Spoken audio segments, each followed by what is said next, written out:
مثال کے طور پہ فجر کے وقت اگر آپ نماز کے بعد 70 مرتبہ سینے پہ ہاتھ رکھ کے، یہ وہ تسبیح ہے، یہ وہ اللہ کے ناموں میں سے نام ہے کہ جس سے تمہارے حالات بدل جاتے، اور یہ آزمائی ہوئی چیز ہے۔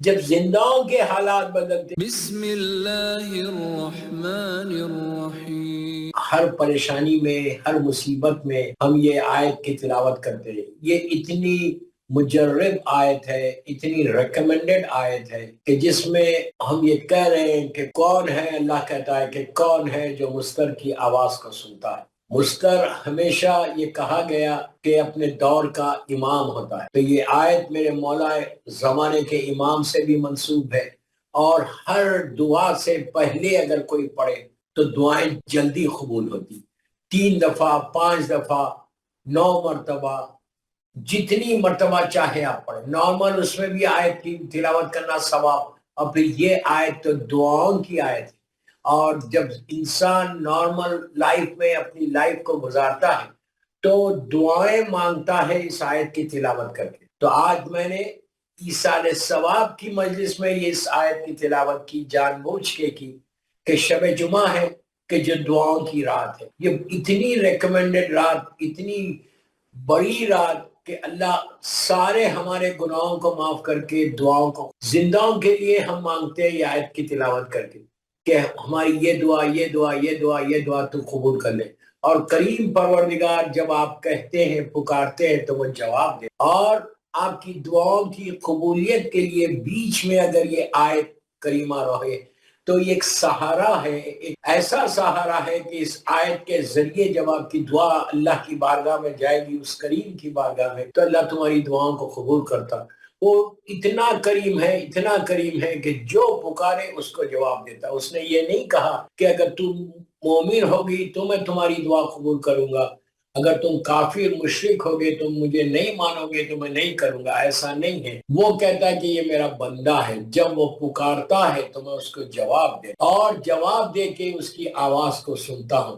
اسی لیے ہمارے علماء یہ کہتے کہ کوشش کرو کہ اللہ کے ناموں کا ورد کرو، جتنا ورد کرو گے، جتنا تم ذکر الہی کرو گے، یاد رکھو جتنا ذکر الہی کرو گے، اللہ کا ذکر کرتے رہو گے، اللہ کہتا ہے جب تم میرا ذکر کرتے ہو تو میں تمہارا ذکر۔ عزتوں کو حاصل کرنے کے لیے بہترین اعمال میں یہ اعمال بتائے گئے کہ ذکر الہی، اللہ کا ذکر مختلف وقت پہ، مختلف ٹائم کے اوپر جب آپ اللہ کا ذکر کرتے ہیں، مثال کے طور پہ فجر کے وقت اگر آپ نماز کے بعد 70 مرتبہ یا وہابو بولو، وہابو کے معنی ہے پرووائیڈر کے، یا وہابو بولو، یا فتاحو بولو سینے پہ ہاتھ رکھ، پھر یا ستارو بولو، اللہ تمہارے گناہوں کو پہ پردہ ڈالے گا۔ تو اسی طرح کوشش کرنا کہ ہمیشہ یہ پڑھتے رہنا، اور فجر کی نماز کے بعد تسبیحات اربع، صبح میں نماز کے بعد جب آپ اعمال کرتے ہیں، جب آپ دعائیں مانگتے ہیں تو تسبیحات اربع ضرور پڑھو۔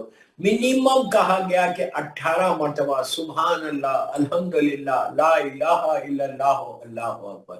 یہ وہ تسبیح ہے، یہ وہ اللہ کے ناموں میں سے نام ہے کہ جس سے تمہارے حالات بدل جاتے، اور یہ آزمائی ہوئی چیز ہے۔ جب زندہوں کے حالات بدلتے تو مرنے والوں کے تو ضرور بدلتے۔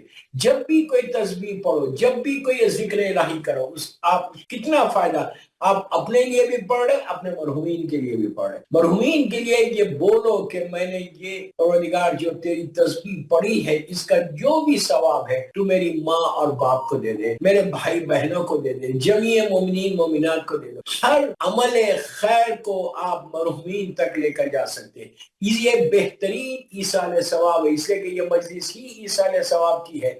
تو میں چاہتا کہ ایصال ثواب کے وہ ساری چیزیں آپ کو بتاؤں کہ جس سے ہمارے مرنے والوں کو فائدہ ہو۔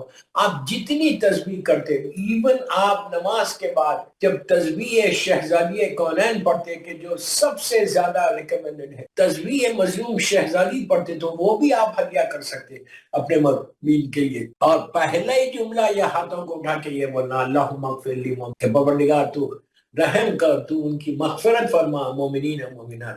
دوستو یہ وہ چیز ہے کہ جب تک ہم کر سکتے کرو، پلیز میرے جملے غور سے سنو، جب تک ہم کر سکتے، جب تک زبان میں طاقت، اپنے مرحومین کو کچھ نہ کچھ دے دو، جتنا دو گے یہ صرف تم ان کو آج نہیں دے رہے، اپنے ماں باپ کو نہیں دے رہے، بلکہ تم اپنے یہ ساری چیزیں سٹاک کر رہے ہو اپنی آخرت کی. یہ ساری چیزیں تم کو بھی پلٹا دی جائیں گی، اس لیے کہ تم اپنے والدین کے لیے کرتے تھے، تم اپنے مرحومین کو یاد کرتے تھے.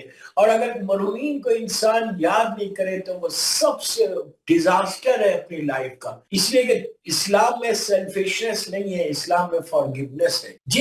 جتنا معاف کرو گے اپنے مرحومین کو، یہ بول کے تم کسی سے مثال کے طور پہ دنیا میں ناراض تھے اور وہ دنیا سے چلا گیا، اب یہ نہیں کرنا کہ اس کے لیے میں فاتحہ نہیں پڑھ رہا یا اس کے لیے کوئی عمل خیر کی یا اس کی مغفرت کی دعا نہیں کرنا، یہ کبھی نہیں کرنا، بلکہ مرنے کے بعد تو آپ زیادہ ان لوگوں کے لیے کرو، اس لیے کہ تم کو اس نے ناراض کیا تھا، لیکن آج تم یہ بولو کہ اللہ میں اس سے راضی ہوں، میں اس سے راضی ہوں، تو بھی راضی ہو جا.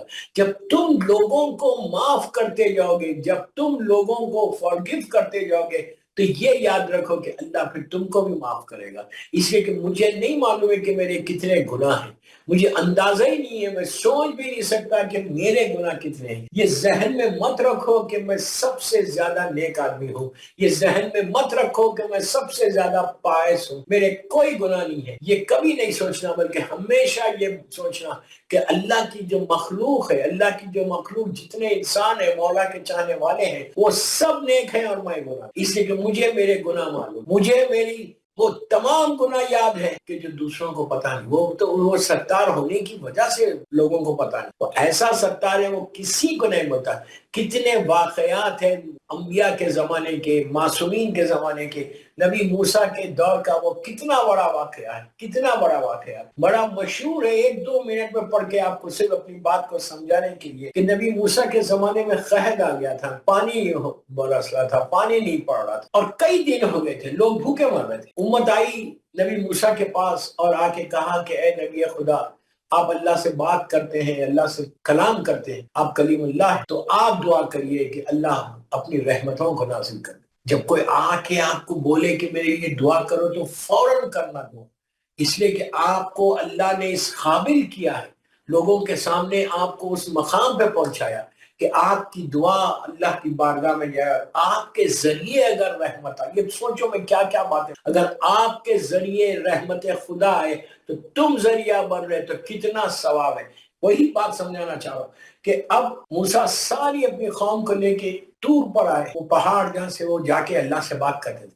اس کے نیچے نبی موسیٰ کھڑے ہوئے اور سارے ان کی امت کے لوگ کھڑے. موسیٰ نے ہاتھوں کو اٹھا کے، اور دعا ہمیشہ ہاتھوں کو اٹھا کے، اس طرح ہاتھوں کو اٹھا کے. میں تو بہت چھوٹی چیز ہی بتا رہا ہوں، بعض وقت تو علماء یہ کہتے ہیں ایسے ہاتھوں کو، ایسے کہ جیسے ایک فقیر اپنے آقا سے مانگتا. یہ مولانا حسین کا جملہ ہے، یہ میرے امام حسین کا جملہ ہے کہ جب اللہ کی بارگاہ میں جاؤ تو اپنے آپ کو غلام سمجھو اور اس کو آقا سمجھو. اس طرح دعا، یہ دعا کا طریقہ ہے. اور شب جمعہ ہے، دعا کی رات ہے، عیسیٰ ثواب کی مجلس ہے، تو آپ اس طرح دعا مانگو، اکیلے میں رہو، سب کے سامنے رہو، شرماؤ مت. دیکھیے اللہ سے مانگتے ہوئے کبھی نہیں کبھی نہیں شرمانا، اس لیے کہ اس کی بارگاہ میں سبھی مانگتے ہیں. کوئی ایسا بندہ نہیں ہے کہ کوئی ٹریلینر بھی ہے تو وہ مانگتا ہے، زور سے نہیں مانگتا تو آہستہ سے ضرور مانگتا ہے. تو کوشش یہ کرنا کہ دعاؤں کی قبولیت کے لیے اپنے ہاتھوں کو بلند کرو.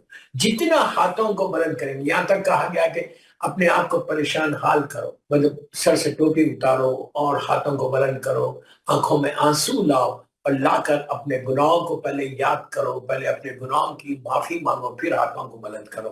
برابر. تو موسیٰ پورے اپنی امت کو لے کے، جتنے لوگ تھے وہاں پہ، ان سب کو لے کے طور پر آئے. دیکھو اللہ کیسا ستار ہے، کیسا ہمارے گناہوں پہ پردہ ڈالتا. میں ہمیشہ ایک جملہ کہتا کہ اگر اللہ ستار نہیں ہوتا تو باپ بیٹے کے سامنے زندہ نہیں رہ سکتا تھا، ماں بیٹی کے سامنے زندہ نہیں رہ سکتی تھی، اس لیے کہ سب کے گناہ ایسے ہیں. ہمارے گناہ ایسے میں نے چھپ کے کیے، اندھیرے میں کیے، خاموشی میں کیا ہے، تنہائی میں کیا ہے. لیکن وہ ایسا کریم پروردگار ہے، ایسا بڑا ستار ہے کہ اس نے جب مجھے معاشرے میں، سوسائٹی میں، سماج میں پیش کیا تو اپنا رحمت کا پردہ ڈال کے تمہارے سارے گناہوں کو چھپا کے لوگوں کے سامنے پیش کیا. ورنہ لوگوں کے سامنے ہم صورت بتانے کے قابل نہیں ہوتے اگر وہ ستار نہیں ہوتا. یا ستار ہو، یا ستار ہو، یہ اللہ کا اتنا پیارا نام ہے